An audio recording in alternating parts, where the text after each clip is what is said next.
Bom dia, meus irmãos. Que é maravilhosa. Bom dia, gente. Bom dia feio, assim, não gostei não. Que a maravilhosa graça e a paz do nosso Senhor e Salvador Jesus Cristo esteja e permaneça conosco. Amém? Nós vamos mais uma vez orar. Queria que você aqui se colocasse em pé. Vamos pedir a Deus que, mais uma vez,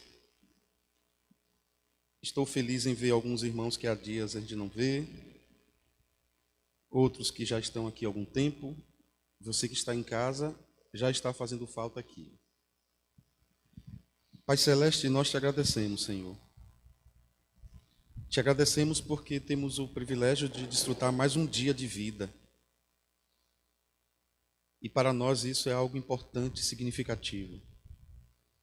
Porque temos um chamado de Deus, temos uma convocação de Deus aqui nessa terra, e só abriremos mão dessa convocação no dia que Jesus nos convocar, nos chamar para a eternidade. De modo, Deus, que para nós estarmos aqui nessa manhã é parte desse projeto de Deus de vida, e vida em abundância. Quero te pedir, Senhor, recebe a nossa adoração, o nosso louvor.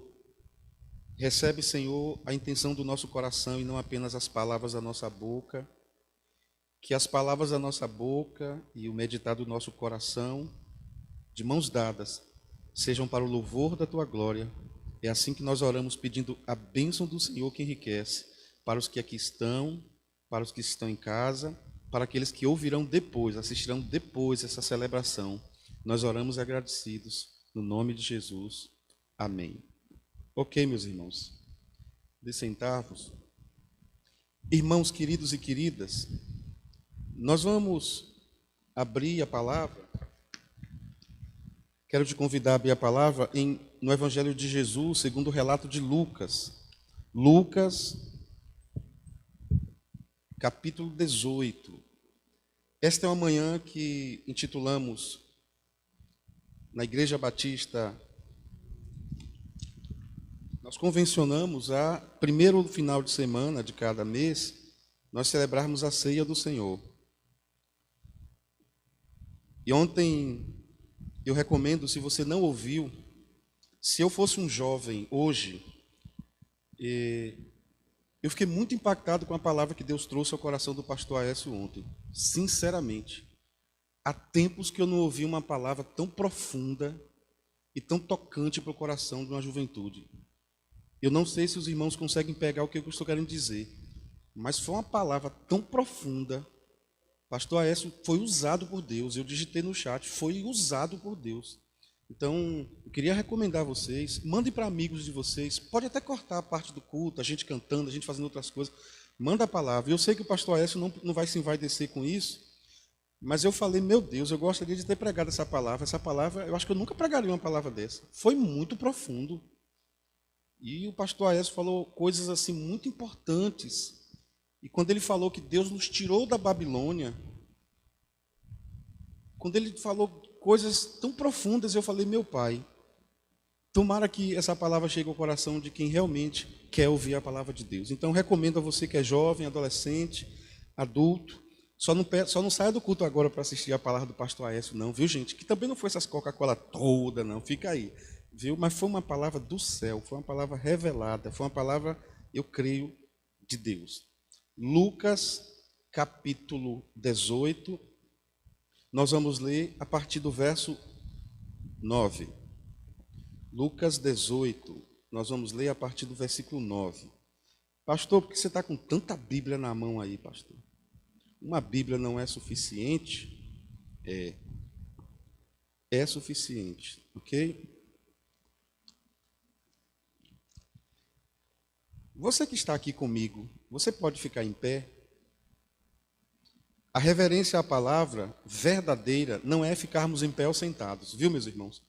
Eu gosto de dizer isso porque eu tenho nojo e pavor à sacralização de teatro. Eu tenho pavor à teatralização no culto. Porque se eu levanto e fico em pé para ler a palavra, dizendo que estou sendo reverente e não obedeço a palavra, isso não é reverência. Então eu posso ler deitado, assentado, mas o que o meu coração precisa estar é quebrantado diante de Deus. Quando Neemias, naquela experiência que o povo fica em pé, ali foi uma consciência do povo. É engraçado que não tem ninguém dizendo ali, fica em pé para ler a Bíblia. Não. Ali não tem imposição. Pode até ter uma indução litúrgica, mas ali foi quebrantamento de coração. Então, quando eu peço para ficar em pé aqui, eu quero que os irmãos saibam que se você ficar sentado, não significa que você não tem reverência. Não significa. Agora, em pé, dá uma ideia solene, reverencial, porque ficamos em pé nas solenidades. Mas a verdadeira reverência, ela está na atitude do coração diante da palavra. A verdadeira reverência está quando eu leio a palavra e a obedeço no meu dia a dia. Amém, meus irmãos? Se eu fui um pouco, vamos dizer assim, aparentemente duro, não é não, viu, meus irmãos? Isso é orientação pastoral, tá bom? Então, Lucas, capítulo 18, a partir do verso 9, diz assim a palavra do Senhor. Propôs também esta parábola a alguns que confiavam em si mesmos, por se considerarem justos e desprezavam os outros. 2 homens subiram ao templo com o propósito de orar, um fariseu e o outro publicano. O fariseu, posto em pé, orava de si para si mesmo, desta forma: ó Deus, graças te dou, porque não sou como os demais homens, roubadores, injustos e adúlteros. Nem sou ainda como este publicano. Eu jejuo 2 vezes por semana. Eu dou o dízimo de tudo quanto ganho. O publicano, estando em pé, longe, não ousava nem ainda levantar os olhos ao céu, mas batia no peito, dizendo: ó Deus, só tem o Senhor agora, ser propício a mim, sou pecador, ele está certo, estou errado, ele está certo, sou pecador. Digo-vos que este desceu justificado para a sua casa, e não aquele. Porque todo o que se exalta será humilhado, mas o que se humilha será exaltado. Podemos repetir esse verso 14 juntos, irmãos? Vamos juntos? Você que está em casa também, me ajuda aí. Vamos lá? Digo-vos que este desceu justificado para a sua casa, e não aquele. Porque todo o que se exalta, mas o que se humilha, querido Deus, Pai Celeste, ontem nós completamos, Senhor, 503 anos da Reforma Protestante. Aos dias 31, ó Pai, de outubro de 1517, ali, ó Deus, há 503 anos atrás, o Senhor trazia para nós, através de centenas de irmãos, através de dezenas de irmãs, mas que a história destaca alguns, através de Lutero, de Calvino, de Armínio, de tantos outros, mas são centenas. E eles se inspiraram em outros. Então a reforma, ela não começa naquele ano, naquele dia. A reforma começa quando Jesus disse: hipócritas, cuidado, porque com a boca vocês estão cantando, adorando, mas o coração está longe de mim. Jesus era o reformador mor. Mas historicamente nós temos esse marco histórico.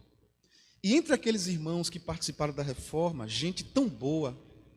É claro que a história religiosa não gosta de falar essas coisas. Mas entre aqueles irmãos, eles estavam gritando muitas vezes contra a reforma do seu próprio coração. Porque alguns tinham vício em charuto, em bebida, mas eles encontraram na palavra, não apenas em Romanos, mas na palavra, a força suficiente para caminhar, reformar, reformar e reformar.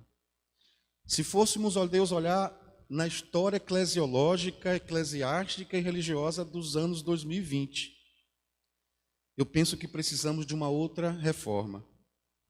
A diferença é que naquela época a reforma foi em tese teológica. Era um grito dos solas. Somente Jesus. Somente a fé. Somente a graça. A glória. Somente a Deus. Somente a palavra.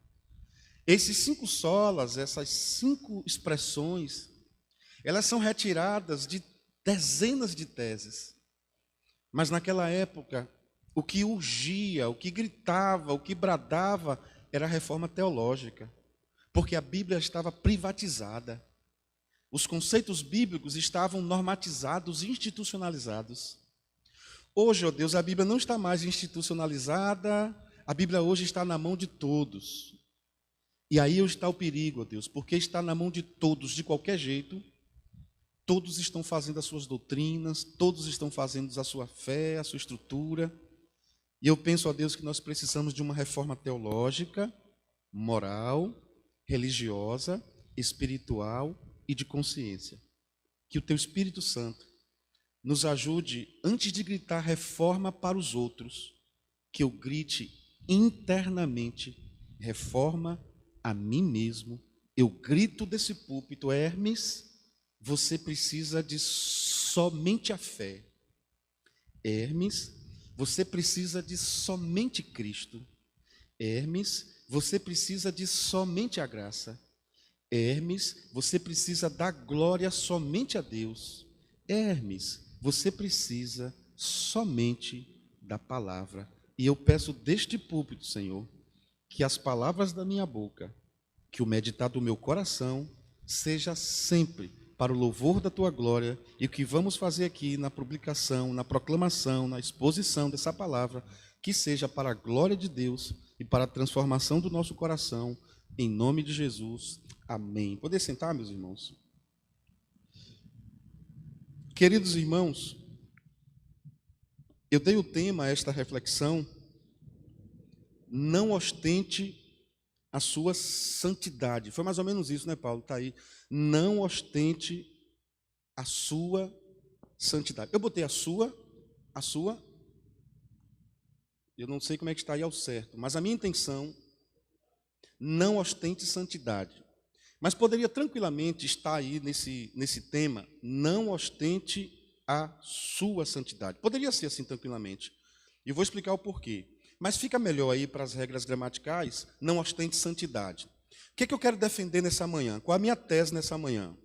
Bom, primeiro eu quero dizer para os irmãos que no coração de Deus e na mente de Deus, e eu queria que você entendesse, quando culturalmente, ou religiosamente, ou eclesiologicamente, teologicamente, falamos de mente de Deus e coração de Deus, você precisa entender que isso é uma linguagem de antropopatismo, de teocentrismo.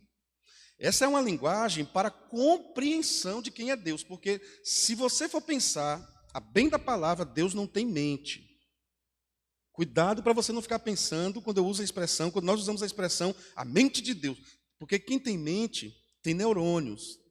Quem tem neurônios tem perturbações, tem oscilações, tem pensamentos, tem entendimentos, tem compreensões. Quem tem neurônios tem esquecimentos. Então eu queria que você entendesse que Deus não tem mente como eu tenho mente. Deus é a mente. Amém, meus irmãos? Segunda coisa é que Deus não tem coração.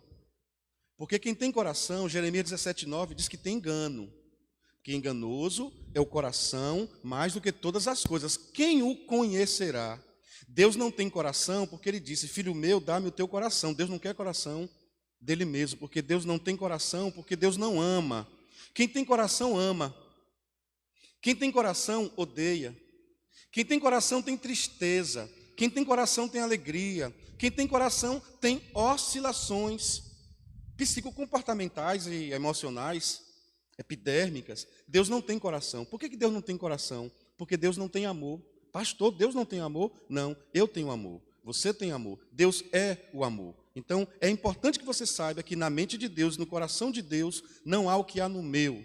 Por isso que quando Paulo vai nos explicar que eu preciso ter essa mente de Cristo, Paulo vai dar um trabalho tremendo para a gente entender que se eu for ter a mente de Cristo, do jeito que é a mente de Cristo, eu nunca vou ter a mente de Cristo. Mas se eu quiser ter a mente de Cristo, nos princípios de Cristo, eu tenho a mente de Cristo. Segunda coisa que é preciso que você entenda, mas de forma muito profunda, é que Deus, Levítico capítulo 19, alguém confere para mim aí, Levítico 19, não sei se o 9, se o 8, ele diz assim, sede santos, sede santos. Vê para mim, se é Levítico 19, sede santos, ou 5, alguma coisa assim, porque santo, eu sou santo. Então é importante que você saiba que todo cristão, embora no caminho da santidade, embora no caminho da santificação, todo cristão tem esse imperativo de Deus sobre a sua vida, ele precisa ser santo. Ele é um santo declarado por Deus, eu vos declaro santo, Levítico 19, vê para mim, é alguém que eu já esqueci. Eu sou santo declarado por Deus. 19:2, já, obrigado, pastor Aécio. Então, eu sou santo declarado por Deus. Olha aí, ó. Fala toda a congregação dos filhos de Israel e dize-lhes: santos sereis, sede santos, porque eu, o Senhor vosso Deus, sou santo. Quando Pedro vai dizer a mesma coisa, o imperativo é mais forte no livro de 1 de Pedro. Quem lembra aí? Acho que é capítulo 2, verso 9, não é isso? Quando Pedro vai dizer, sede santos, porque eu sou santo, meu irmão, a coisa muda de figura. Então, nós precisamos entender, conjuntamente com Deus, que a palavra de Deus, que a estrutura da palavra de Deus, ela é, por demais, inclinadora para esse processo, às vezes um processo, mas o entendimento de que eu sou santo porque eu vivo na presença, ando na presença, recebi esses imperativos. Veja se é capítulo 1, verso 15 ou 16. Deixa eu só confirmar aqui. Pronto, 1 de Pedro 1, verso 15. Estou fazendo questão de mostrar para os irmãos, porque o meu tema não é aleatório, não é um desejo do meu coração, não. É a palavra. Então, você tem uma santidade já determinada por Deus. Se você vai viver essa santidade ou não, se você quer se viver essa vida de santidade ou não, se você quer obedecer a palavra ou não, é uma escolha sua.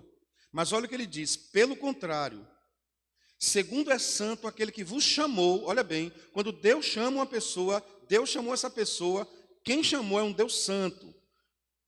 Segundo é santo aquele que vos chamou, olha que coisa profunda, olha o processo dessa santificação. Tornai-vos santos, há uma versão que diz, sede santos, é um imperativo. Sede santos também, vós mesmos, em todo o vosso procedimento. Observe que em Levíticos 19, verso 2, ele está falando de um tipo de santidade litúrgica, vida com Deus, liturgia com Deus, sacralização, espiritualização, devocional, leitura bíblica, oração, quebrantamento, vida piedosa, é ele falando isso. Quando chegamos no livro de 2 Pedro, que ele diz, porque está escrito, sede santos porque eu sou santo, ele está se referindo justamente a Levítico 19, mas quando ele chega em 1 de Pedro 1,15, ele está falando não de comportamentalismo, volta para a primeira parte do versículo, mas ele está falando de um evangelho, de uma santidade ético-cristã. Enquanto Levítico eu tenho uma santidade litúrgica, eu não entro na presença de Deus de qualquer jeito, eu não pego a Bíblia de qualquer jeito, eu não oro de qualquer jeito, eu não sou de qualquer jeito, eu não compro de qualquer jeito, eu não namoro de qualquer jeito, eu não caso de qualquer jeito, eu não prego de qualquer jeito, é a vida litúrgica com Deus. Em Pedro, ele está dizendo o seguinte: assim como Deus falou de santidade, aquela santidade que para aquele povo era muito importante que seja uma sacralidade, é importante que você saiba que aquele mesmo Deus da sacralização, do sagrado, do divino, do comportamento, do lugar, do espaço, agora ele quer que tudo isso se converta numa pessoa. Antes a santidade era proclamada num lugar, agora a santidade é proclamada numa pessoa. É o meu procedimento. Embora nós evangélicos, especialmente proclamadores do Novo Testamento, não somos comportamentalistas. O que é uma pessoa comportamentalista? É aquele que olha para o evangelho visando apenas o comportamento. Que isso era típico dos fariseus. Os fariseus olhavam o comportamento. E se o comportamento neste lugar, você se comportou desse jeito, o outro lugar não tem nenhum problema, lá você pode fazer o que você quiser. Então, veja bem o que é que a Bíblia está dizendo. A minha defesa nessa manhã, a partir da palavra de Deus, é que nós precisamos ter uma vida santa. Os irmãos estão entendendo isso aí, meus irmãos? Nós precisamos de uma vida santa. Nós precisamos de uma santidade de Deus. Nós precisamos da vida correta com Deus, santidade. Não tem nenhuma dúvida aí. Vocês sabem que eu poderia usar aqui centenas de versículos e textos. Santidade é uma exclusividade de quem tem o Espírito Santo. Se uma pessoa não tem o Espírito Santo, essa tal não é de Deus, ela não pode viver santidade. Entretanto, eu quero dizer para os irmãos que ao mesmo tempo que é de Deus ter santidade, ser santo, não é de Deus ostentar a santidade. E essa é a minha fala. O meu tema é: não ostente sua santidade. Não ostente santidade. Pastor, o que eu quero dizer é o seguinte: vamos ler 2ª carta aos Coríntios, capítulo 11, verso 3. Não esqueça que eu vou pregar em Lucas 18. Eu só estou dando lastro para você não sair sem entendimento. 2 aos Coríntios 11, 3. Meu Deus, tomara que minha mente não esteja falhando. Vê para mim, Gel, por favor. É isso aí, glória a Deus. Olha que texto, irmãos. Paulo é um sujeito, eu gosto muito de Paulo, porque Paulo, quando ele diz uma coisa, daqui a pouco você olha e fala assim, parece que Paulo está dizendo outra. Não é, irmãos. É a coxa de retalho do evangelho que vai se tornando uma coxa só, lavada e remida pelo Espírito Santo. Olha que coisa profunda. Mas receio. Não sei se vocês conseguem entender, que vovó falava muito disso. Estou com medo, meu filho. Os mais antigos vão entender isso. A vovó dizia bem assim, estou com medo, meu filho. Já vovô tinha um português melhor. Ele falava, receio-me. Vovó dizia, eu tenho medo de você ir para aquele lugar, tenho medo de você ir para aquele baba. Baba é jogar futebol. Vovô, ele era aquele sargentão. Vovô já olhava e dizia bem assim, receio-me. Pequenininho eu lembro disso. Era um português diferente. Tem um evangelista que ele fala, rei de 4 províncias. Lucas diz tetrarca. Eita, Paulo, oh, glória a Deus. Tem gente que fala bonito. Aí Paulo diz, receio-me. Tenho medo. Estou preocupado. Estou angustiado. Estou com os olhos abertos. Que assim como a serpente enganou a Eva. Preste bem atenção. O que é que Paulo está fazendo aí? Paulo está fazendo a leitura de Gênesis capítulo 3. Paulo, fazendo a leitura de Gênesis capítulo 3, ele identificou em Gênesis capítulo 3 que a serpente enganou Eva. É importante que você saiba que Eva para nós não é apenas Eva. Eva não é apenas a mulher. Cristo disse que em Cristo não há grego nem cítaro, nem bárbaro, nem preto nem branco, nem azul nem amarelo. Em Cristo não há bárbaro nem romano, nem em Cristo não homem nem mulher, em Cristo somos todos. Então, quando a serpente enganou a Eva, é importante que você saiba que a serpente me enganou também, te enganou também. Você acredita nisso? Mas pastor, não estava lá, mas é a Bíblia. Então, eu tenho medo, receio-me, que assim como a serpente enganou a Eva, e Paulo dá uma ideia interessante. Ele fala, gente, sabe como foi que a serpente enganou a Eva? E ele usa uma expressão interessante, que é a mesma expressão para a tentação de Jesus no Monte da Transfiguração. Ele usou a expressão astúcia. Pensa aí. Astúcia.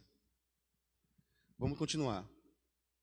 Então ele enganou a Eva com astúcia. Ele diz assim, eu tenho esse medo, que assim como ele enganou a Eva com astúcia, da mesma forma ele engane vocês. Como é que ele vai nos enganar? Ele vai nos enganar corrompendo a nossa mente. Uma mente corrompida. Meus irmãos, o que é uma corrupção em Brasília? Ah, pastor, Corrupção em Brasília é pegar o dinheiro da Covid-19 e botar nas calças. Isso é corrupção. Verdade, irmão. Mas o que seria a corrupção da mente? Você podia pensar nisso, né? O que é corrupção da mente? E diante de Deus? Diante de Deus, é pecado esconder dinheiro de gente que precisava de um hospital na roupa íntima? É pecado? É. E diante de Deus, é pecado uma mente corrompida? Visto que Paulo, Romanos 12, diz que nós precisamos renovar nossa mente, não corromper a nossa mente. Então, ele diz que, da mesma forma, a nossa mente fosse corrompida. E quando a mente é corrompida, Paulo já dá o resultado, e vocês se apartem. E a palavra-chave desse texto, para mim, irmãos, não é corrupção, nem serpente, nem Eva, nem o temor de Paulo. Tudo isso é visão periférica teológica. A palavra-chave desse texto é Cristo. E porque a palavra-chave desse texto é Cristo, eu dobro a minha atenção. Cristo é o quê? Cristo é simples e Cristo é puro. Pronto. Então, o medo de Paulo é que as pessoas saíssem de Cristo. Mas de Cristo é muito amplo. Então, Paulo usa duas características principiológicas de Cristo. Ele diz, se você sair de Cristo, você vai se tornar uma pessoa soberba. Você não será uma pessoa simples. E você vai ser uma pessoa impura. Cristo mesmo disse que a impureza está no nosso coração, na minha visão. Então ele diz, cuidado para vocês não saírem da simplicidade que há em Cristo. Irmãos, Cristo era simples. O cristão precisa ser simples. Vamos dizer que você chegou aqui na igreja hoje com uma Land Rover W41 americana. Só tem 5 no mundo. E você chegou aqui com esse carro, nem sei se existe, viu gente? Estou criando um carro aqui, viu? Aí você chegou com este carro. Chegou com esse carro, eu e você somos tendenciosos a achar que essa pessoa não é simples. Por quê? Porque tem um carrão. E nós podemos chegar uma pessoa aqui na igreja de bicicleta, sujo de graxa, todo suado, porque mora no bairro mais longe de Feira de Santana, e quando você olha, você diz assim, aqui está uma pessoa simples. Sim ou não? Então deixa eu te explicar que você está certo. Porque é assim que o homem se comporta. Mas quando Cristo se comporta, Cristo não se comporta desse jeito. Porque nós agora, quando fazemos isso, acabamos de reproduzir esta parábola. Eu olho para quem está ali na minha frente e vejo um publicano e vejo um fariseu. Vejo a oração do publicano, vejo a oração do fariseu. Olhando a oração do publicano, eu digo, esse é o cara. No dia do aniversário da nossa igreja aqui, lotado com rede de transmissão, você vai chamar quem para orar? O de cá. Olha que palavra bonita. Graças te dou, ó Pai. Gente, é muito profundo. É ele o cara. Então, nós temos uma tendência a sermos apaixonados, encantados pela serpente com que os nossos olhos veem. Se ele parece, é. Se ela parece, é. Cuidado com a ostentação da sua santidade. Feito esse introito, toda essa introdução, vamos voltar para a parábola de Lucas 18. Pastor, tudo isso foi introdução? Foi. A palavra ostentar é mostrar, alardear. Olha bem, a palavra ostentar é mostrar, alardear, com o intuito de menosprezar. Então esse sujeito que chegou com esse carrão enorme importado, o fato dele chegar com esse carro, ele está ostentando? Nem sempre. Mas se ele vem para a igreja dizendo assim, eu vou para a igreja com esse carro, para todo mundo saber que eu sou. Quando ele chega com esse carro na igreja, tentando mostrar que tem, ele está ostentando. Se eu vou para a igreja com esse vestido lindo, está repreendido, eu nunca vou esse vestido, com esse vestido lindo, e eu dou pente quente no cabelo, e chego na frente da igreja cantando, homem de guerra é Jeová, só para as pessoas verem na internet como a minha aliança brilha, como o meu relógio brilha, como a minha roupa está impecável. Se eu faço isso, eu estou ostentando, mostrando, alardeando. Sempre que eu chego numa classe de escola bíblica, e o professor disse uma coisa, e eu sei mais do que ele, e eu não tenho integridade para chegar lá atrás e dizer, professor, não sei se eu estou certo, mas eu percebi dessa forma, assim, assim, assim. O que o senhor acha? Sempre que eu faço isso, eu estou me comportando como humildade. Mas sempre que eu aproveito aquela oportunidade, um cenário, um palanque, e digo, professor, o senhor está errado. E aí eu começo a desfilar o meu ego, e eu digo, estou ostentando. Sempre que o pastor prega, e quando o pastor prega, você sabe, é muita coisa na cabeça, é muito versículo, e o pastor errou uma indicação do versículo, e você já pega a Bíblia, bota debaixo do braço, e já chama o primeiro. Você viu? O pastor hoje falou 2 versículos errados. E com a Bíblia fechada, viu? Aquele versículo não estava na primeira carta aos Coríntios, capítulo 10, verso 11. Não veio sobre vós tentação senão humana, mas Deus é fiel que não vos deixará tentar acima do que podeis existir. E começa a destilar o versículo. Este versículo está na primeira carta aos Coríntios, capítulo 10, verso 12. Olha aí para você ver. E a pessoa olha e fala, uau, ele sabe mais do que o pastor. Ostentação. Sempre que um pastor vem ao púlpito e fala de Calvino, fala dele, fala de Armínio, fala do sábado, fala dos batistas, fala de tudo e não fala de Cristo, cristologia, ele está ostentando o que ele sabe, porque o evangelho é Cristo, somente Cristo, por Cristo, através de Cristo, glória a Cristo. Se eu entrar nesse púlpito para mostrar o que eu sei, se eu entrar nesse púlpito para mostrar o que eu posso, se eu entrar nesse curso para mostrar à internet como essa igreja é maravilhosa, como o pastor é fantástico, como ele é, e prego mensagem só para agradar uma corrente, prego mensagem só para agradar meu entendimento, isto é ostentação. Não ostente a sua santidade. Lucas 18, a partir do verso 9, Lucas 18, a partir do 9, nós estamos lendo. Nós acabamos de ler, melhor dizendo. Então, o que é que esse texto está nos mostrando? E aí agora entra nessa parte que você vai ver praticamente tudo que eu disse. Eu embasei com textos bíblicos, com palavra de Deus, e agora eu vou te mostrar com a palavra de Deus. Você vai vendo comigo. Olha o que é que diz. E disse também esta parábola. Então, aqui você sabe que Jesus estava contando uma parábola. Pastor, essa parábola, ela é verdade? Aconteceu mesmo? Bom, parábola, e eu ouvi um dia desse uma pessoa contar uma coisa interessante. Falou bem assim, eu não gosto de pastor que conta experiência no púlpito. Eu achei tão interessante a pessoa falando isso. Eu falei, essa pessoa não gosta de Jesus. Porque tudo Jesus contava uma história. Estranho, as pessoas não gostam de Jesus. Então o que é uma parábola? Bom, a parábola era uma história que estava na mente de Jesus. A parábola era uma história que estava no coração de Jesus. Marcou Jesus de alguma forma, foi um evento.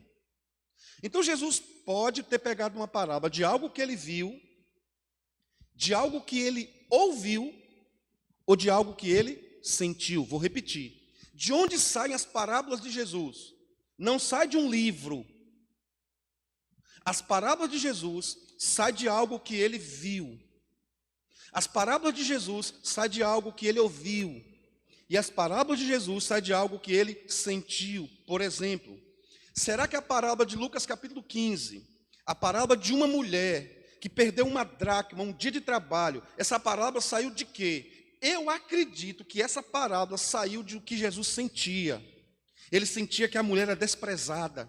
Ele sentia que os fariseus eram imensamente cruéis. Ninguém tem salvação. Olha como ele senta com os pecadores. Aí Jesus, para chocar o mundo religioso, ele conta uma parábola contando como protagonista uma mulher que quebrou a religião. Lucas 15, ele conta a parábola de um pastor. Eu acho que quando Jesus conta a parábola de um pastor, ele não fala do que ele estava sentindo. Eu acho que ele fala do que ele estava vendo. Ele via naqueles campos, irmãos, pastores e mais pastores cuidando do seu rebanho. Mas depois, ele conta a parábola do filho pródigo e do filho próximo. Então, quando Jesus conta a parábola,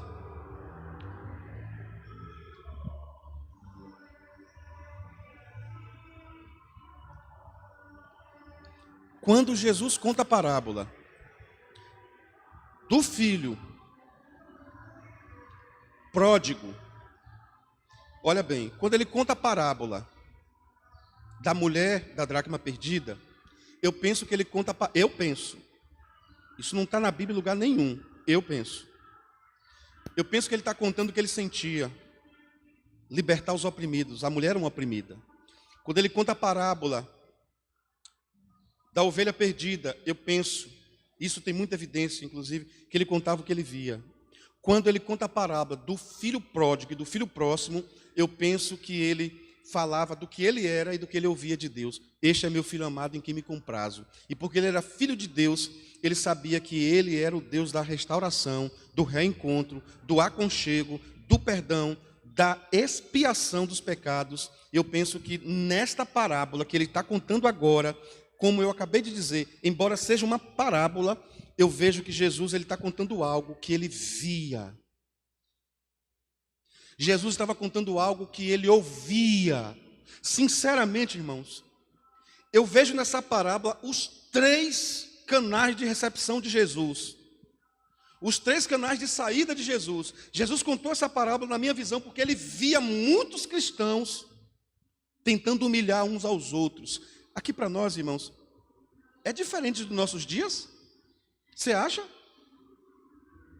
Você acha? Eu penso que Jesus contava o que ele sentia. Ele se sentia mal quando um irmão era soberbo. Eu penso que ele falava para ensinar o povo. E há uma chave hermenêutica nesse texto que é interessante, quando ele diz assim: e disse também esta parábola a uns que confiavam em si mesmos. Olha que coisa interessante. A parábola do filho pródigo, do filho próximo, da ovelha perdida e da dracma perdida, ele conta a parábola porque ele foi instigado. Veja como ele come e bebe com os pecadores. Nesta parábola, ele não escuta nada. Segundo ele mesmo, diz que ele contou essa parábola porque ele sabia que muitos irmãos cristãos, evangélicos, que estão nas redes sociais agora, ou que estão aqui na igreja comigo agora, eles confiavam em si mesmos. Eles não confiavam em Deus, principiologicamente falando, ele confiava em si mesmo. Então o texto está dizendo que porque eles confiavam em si mesmos, eles acreditavam que eles eram justos. Olha aqui, bota aí para mim, Gel, verso 9, 18, 9. Então eles confiavam em si mesmos e eles acreditavam que eram justos. Porque eles acreditavam que eram justos, porque eles acreditavam nessa justificação, ou autojustificação e não justificação do alto, a Bíblia diz que eles desprezavam os outros. Eles achavam o seguinte: eu sei mais do que os outros. Eu conheço mais do que os outros. Eu prego mais do que os outros. Eu oferto mais do que os outros. Eu ajudo a igreja mais do que os outros. Eu faço aqui na igreja mais do que os outros. Eu sou um pastor melhor do que os outros. Então, porque ele se achava, ele ostentava de tal forma que ele mostrava que era melhor do que os outros. Ostentar. Ele começava a ostentar. E no verso 10 diz assim: 2 homens subiu ao templo para orar. E aí, irmãos, eu fico pensando, quantas pessoas subiu ao templo para orar ali? Meu Deus do céu. Você vê o tempo todo isso. Atos 3, um paralítico, um coxo é posto à porta do templo na hora 9, na hora da oração. Várias pessoas entravam e saíam. Era muito comum pessoas entrando e saindo. Mas esses 2 homens, de alguma forma, chamou a atenção de Jesus. Irmão, não sei se você consegue entender o que eu quero te dizer. Para você passar na Avenida Senhor dos Passos, que é uma das avenidas principais aqui da nossa cidade, Feira de Santana, na Bahia. Para você passar numa avenida dessa, e alguém lhe chamar a atenção, tem alguma coisa errada. Ou certa. Então, quando eu estou andando na Senhor dos Passos, se alguém me chamou a atenção, tem alguma coisa diferente. Para nós que somos homens, mulher na nossa frente é um perigo, a gente passa rapidamente, para nada chamar a nossa atenção. Para as mulheres, vitrine está repreendida em nome de Jesus, não pode encostar na vitrine, mas uma vitrine bonita chama a atenção das mulheres. Alguém com cabelo de 3 cores, imagine alguém na Senhor dos Passos com cabelo de 3 cores, vermelho, lilás e rosa, e permaneceu preto. Então quando você fala, você pode gostar, dizer que lindo, Chamou atenção. Você pode não gostar e dizer que horrível. Chamou atenção. Você pode ser indiferente. Todo mundo com cabelo mais ou menos de uma cor só. E esse tem 3 cores, 4 cores. É policromático. E você olhar e dizer bem assim, que é isso? Chamou atenção. Então a Bíblia diz que 2 homens subiu ao templo para orar. Chamou a atenção de Jesus. Eram muitas pessoas, irmãos. Não era um momento único, não. Eram muitas pessoas subindo para orar. Muitas. E entre esses muitos, 2 chamou a atenção de Jesus. Jesus chamou o seu próprio coração e deu a eles, olhou para eles. E a Bíblia diz que Jesus, ao olhar para eles, Jesus percebeu que um era fariseu. O fariseu, irmãos, era uma régua de medir. O fariseu naquela época era uma régua de medir. A sociedade era medida pelo fariseu. A religião farisaica era uma religião que eu julgo, eu chego a dizer, talvez embasado em Flávio Joséfo, que os fariseus, eles são os inspiradores de algumas boas religiões. Parte boas, não examine tudo e retenha o que é bom. Por exemplo, os bereanos. Os bereanos conferiam para ver se estavam daquele jeito mesmo, mas os bereanos não eram soberbos. Os fariseus, eles começaram a entrar na lei, entrar, e eles iam conhecendo, e eles foram se tornando soberbos.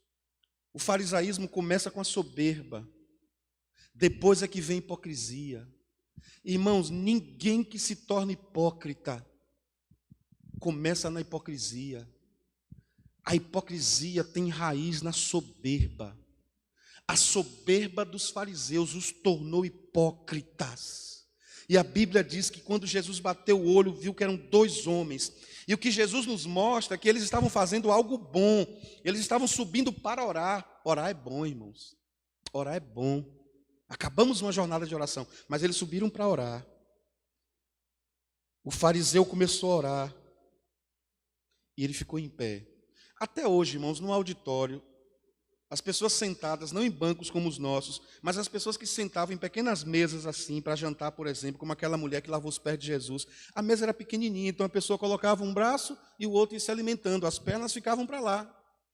Ou, de repente, nesse contexto, as pessoas se assentavam no chão, que eu não consigo fazer, com pernas cruzadas.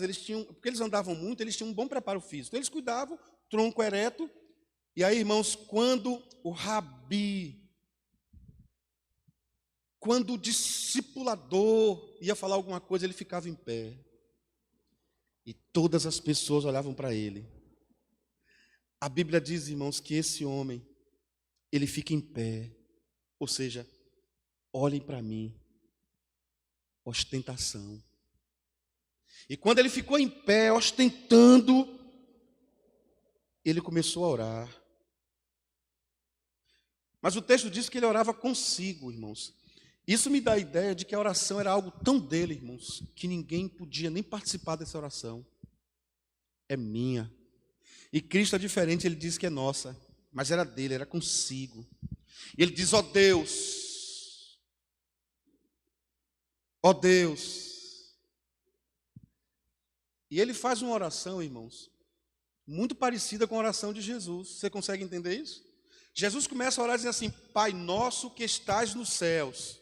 Olha, ele começa, Pai, ó Deus, santificado seja o teu nome. Jesus faz agradecimento a Deus. Quando Jesus vai curar Lázaro, ele diz, graças te dou, ó Pai, porque sempre me ouve. E o fariseu começa dizendo, ó Deus, muito parecido, né, irmãos? A soberba faz tudo muito parecidinho, né? Graças te dou, porque não sou. Aí ele muda. Aí a soberba toma conta. E nesse momento aí, irmãos, ele está se comparando. É bom que você entenda isso. Graças te dou, porque não sou como demais homens. Não sou como o pastor Aécio. Não sou como Francisco. Eu não sou como vocês. Eu sou melhor. Eles são roubadores. Eu não vejo eles trazendo oferta aqui. Não vejo eles trazendo dízimos. Eu não vejo na hora que eles estão colhendo lá, eles tirando, separando a parte do Senhor. Não vejo. Eles são injustos. Eles são infiéis, adúlteros. E sabe de uma coisa, Deus? Eu não sou como ninguém dessa multidão aqui, ó. Eu sou melhor do que todos aqui. Rapaz, o bicho é fera, viu? E aí ele, para humilhar, irmão, para empurrar a faca até o final, ele diz, eu não sou como esse elemento aqui, não. Esse publicano. O senhor sabe quem é esse cara, Senhor? Senhor, eu sou esse cara que faz tudo. Esse aqui é roubador, esse aqui é injusto, esse aqui é adúltero. E aí, irmão, essa é a oração dele, de ostentação. Vamos lá. E ele, depois que humilha o rapaz, ele se exalta. Por isso que no final Jesus diz, quem se exalta e quem se humilha. Depois que ele humilha o rapaz, ele se exalta. Uma autoexaltação, ele diz, estou colocando aqui só para vocês entenderem melhor, eu jejuo 2 vezes por semana. 8 vezes ao mês. Só precisava 3, irmãos. Mas ele jejua 8. Porque ele ostenta, ele é mais do que os outros. Eu dou dízimo de tudo quanto ganho. Não é só do que eu colho, não. Se me der um chocolate de 10 barras, eu já tiro a primeira para o pastor. E nem é para o pastor de jovens, nem do discipulado, é para o pastor Hermes. Eu dou logo um pedaço de chocolate para ele. Se eu fizer a pipoca, eu trago num saquinho uma parte dele, dou dízimo de tudo. O publicano, estando em pé, longe, porque quem está perto é aquele que ostenta.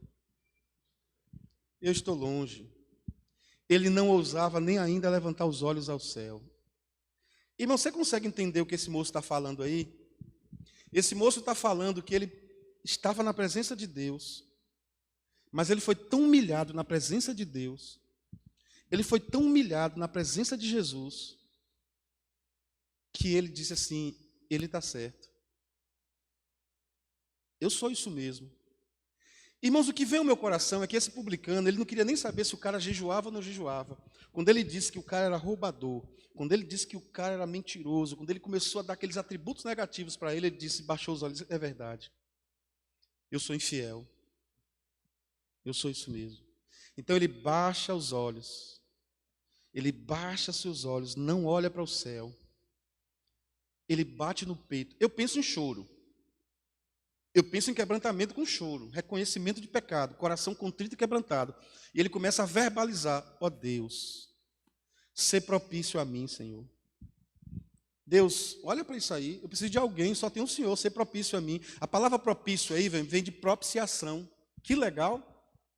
Ele que corta o pecado da sua vida, ele que justifica seu coração. Sê propício a mim, eu sou pecador. Aí vem confissão. Provérbios 28:13 diz, se quem encobre os seus erros nunca prospera. Você vê agora aqui, ó, que o ostentador, ele encobre os erros dele, mas ele descobre os erros do publicano. Então, quem encobre os seus pecados não prospera, mas quem confessa e deixa alcança a misericórdia. Senhor, eu sou pecador. Quando ele confessou, ele alcançou misericórdia. Vamos lá? E aí terminou a parábola. Acabou a parábola, viu, irmãos? É bom que você saiba disso. Agora vem a lição da parábola. Agora vem a explicação. Jesus contou uma história, foi história. Agora, para quem acha que história não é Bíblia, ele contou a Bíblia agora. Eu acho que tudo que Jesus faz, até um espirro de Jesus é Bíblia. Até o choro de Jesus em Lucas 11:37 é Bíblia. Jesus chorou, é Bíblia. Então, quando ele conta uma história, agora ele explica a história. Ele diz, digo-vos, aí é para todos, digo-vos, que este desceu justificado para a sua casa. Preste bem atenção, irmãos. Regra gramatical das mais simples. Quando eu falo este, está perto ou longe de mim? Quando eu falo esse, está perto ou longe de mim? Este é quem está? Longe ou perto? Perto. Mas a Bíblia diz que o sujeito estava longe, você lembra? Olha, o fariseu estava perto, o publicano estando longe. Jesus simplesmente estando perto, geograficamente, esse estava perto geograficamente de Jesus, e este estava longe geograficamente de Jesus. Mas ele diz, digo-vos que este desceu justificado para a sua casa. Quebrou a regra gramatical. É porque Jesus pode até estar perto de alguém. Alguém pode estar perto de Jesus, dentro de uma igreja, de qualquer outra coisa. Mas uma pessoa pode estar até longe, sem poder vir à igreja agora por causa da pandemia, os idosos, por exemplo. Mas ele pode, mesmo não estando perto da igreja, estar mais próximo de Jesus do que qualquer outra pessoa nesse momento. Este desceu para a sua casa e não aquele, justificado. Porque todo que se exalta, olha que ele ostentou e exaltou. Toda pessoa que ostenta, eu já expliquei no início o que é ostentação, não vou explicar de novo. Mas se você é um crente, um cristão que ostenta, se você é um cristão que humilha as pessoas, você vai ser humilhado. Mas se você é uma pessoa que exalta, se você é uma pessoa que levanta as pessoas, você vai ser exaltado por Deus. Irmãos, eu aprendi uma coisa com Deus. Deus não olha para as pessoas de acordo com o que elas estão. Jesus olha para as pessoas de acordo com o que ele vai fazê-las ser, chegar e alcançar. Quem exalta será humilhado, mas o que humilha será exaltado. Louvado seja o nome do Senhor. Vou finalizar minha palavra. Vamos dizer que minha querida Clarinha aqui, de verde. Clarinha é uma menina que ela chega na igreja todo domingo. Eu cresci, irmãos. Eu cresci num ambiente de oração de joelhos. Então, eu tenho o hábito de orar de joelhos. Às vezes, eu fico com vergonha de orar de joelho na igreja. Porque eu fico pensando, será que não é ostentação da minha parte? Só para mostrar para as pessoas que eu oro de joelho?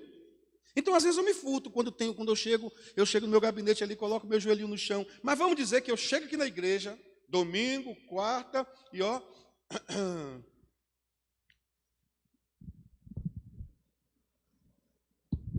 Aí aqui na igreja eu coloco o joelho no chão para todo mundo ver. Mas em casa, a esposa vê que você não ora assim. Ostentação. Ostentação. Vamos falar aqui que tem uns crentes aqui brincando. Um monte de crente brincando. E um, sem querer, tocou num time de futebol. Aí você, todo espiritual, você fala, eu não me envolvo com as coisas torpes da vida. Mas em casa, no WhatsApp, parece o filho do capeta. Ostentação, irmãos. Então, irmãos, todo aquele que humilha vai ter a sua recompensa. Amém, meus irmãos? Vamos finalizar aí. Eu estou aqui bem com o coração angustiado por conta do meu tempo. Mas eu preciso rapidamente ler com os meus irmãos queridos Mateus capítulo 6, verso 3 e 6. Esse texto nós lemos o tempo todo na jornada de oração. Mateus 6. Eu vou ler o 3 e o 6. É porque o tempo realmente está avançado. Mateus 6, 3 e 6. Diz assim: Tu, porém, ao dares a esmola, olha como o crente tem que dar esmola. Se quiser, a gente pode discutir isso outro dia. Verificar a esmola, ajudar não com dinheiro, com outra coisa, é outra coisa. Mas o crente é aquele que dá esmola, ajuda. Mas ele não dá como esmola. Tu, porém, ao dares esmola, ignore a tua mão esquerda o que faz a tua direita. Isto é, para todo o princípio da vida cristã, isso é um princípio. O que faz a mão direita, a esquerda não pode fazer. Se o que eu faço, eu posto no grupo, eu simplesmente coloco lá, ou dou uma ideia, ou peço oração, ou simplesmente dou uma deixa, só para as pessoas perceberem, oh meu Deus, acabei de falar, ostentação. Quando eu faço, eu esqueço, santa amnésia. Amém? Vamos ver outro texto aí, o verso 6, desculpa, 6. Tu, porém, quando orares, entra no teu quarto, fecha a porta e orarás a teu pai, que vem em secreto, escuta em secreto, e o teu pai te recompensará. Observe, irmãos, como a vida cristã, nas virtudes, nos domínios espirituais, são coisas secretas. Você já percebeu? Já percebeu como Deus ele é um agente secreto na espiritualidade comigo mesmo? E toda pessoa... Olha, irmão, quando eu vejo uma pessoa muito espiritual, eu tenho medo. Quando eu vejo uma pessoa que fala muito o que faz, eu tenho medo, desculpa. Para encerrar, Mateus 7, verso 1. Mateus 7, 1. Misericórdia, meu tempo voou, irmãos. Mateus capítulo 7, verso 1.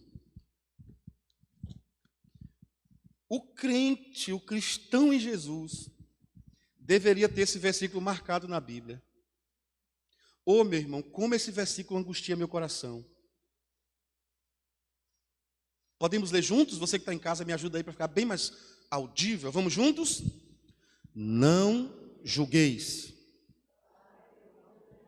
Irmãos, não estão escutando em casa, não. Eu queria que vocês falassem um pouco mais alto. Vocês me ajudam aí? Vamos lá? 3, 2, 1. Não julgueis.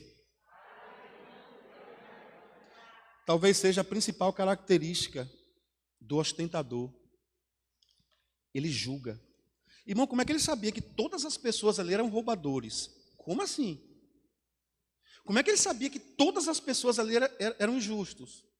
Como é que ele sabia que todas as pessoas ali eram adúlteras? Por que eu digo isso? Porque ele falou, depois que ele falou de todos, ele disse, e este? Cuidado com o julgamento. Muito cuidado. Julgamento não combina com santidade. Porque santidade combina com quebrantamento. Quando eu vivo uma vida sem ostentação de santidade, eu não sou publicano. Eu não sou fariseu. Eu sou publicano. Vamos orar, meus irmãos?